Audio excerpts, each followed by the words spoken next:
Dia pakai produk, aku tak tahu lah nama dia, yang muka baby. Yang hijau, muka baby lah. Botol hijau. Itu memang aku nak bercarut ke. Tapi saya pernah juga buat teori sendiri, pakai aloe vera. Tak ada apa-apa result lah. Tak ada. Sebelum tu aku pernah pakai dah minyak-minyak yang lain. Apa yang kau pernah pakai sebelum kau jumpa Minox?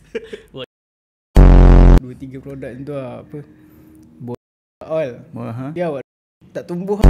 Sebab sebelum ni saya pun dah pernah pakai dah produk sebelum ni yang ada kan. Tapi tak ada hasil.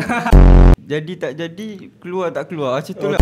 So produk first yang aku beli tu, produk minyak warna kuning tu. Tahu. Yang tu aku pakai. Lepas tu masih tak ada apalah. First saya pernah pakai. Lepas tu yang kedua saya pernah pakai. Lepas tu yang ketiga saya pernah pakai yang produk dekat Shopee. Tapi tak ingat brand apa. Brand tak famous lah. Aku jumpa dekat Shopee lah. Tapi time tu tak tahu benda ni boleh jadi tak jadi. Jadi aku beli je. Dia macam minyak je lah. Betul. Dia macam minyak pelembab je lah orang rasa kan. Pakai yang tu je. Tapi tak jadi.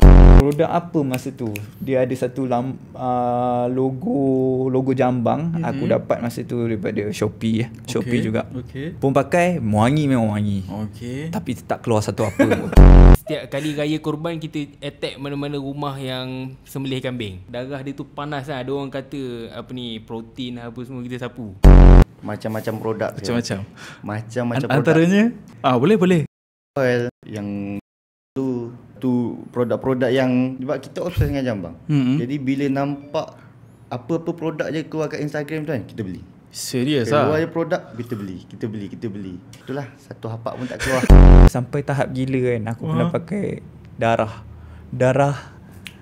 spider apa dah. Dia orang cakap kelawar. Bukan kelawar ada juga. Spider pun ada. Aku baca kat page Indonesia. Aku memang obses dengan jambang tau dulu. Sebab aku ni janggut 2-3 helai mat. 2-3 helai je. Aku dah obses, aku letak lagi gatal.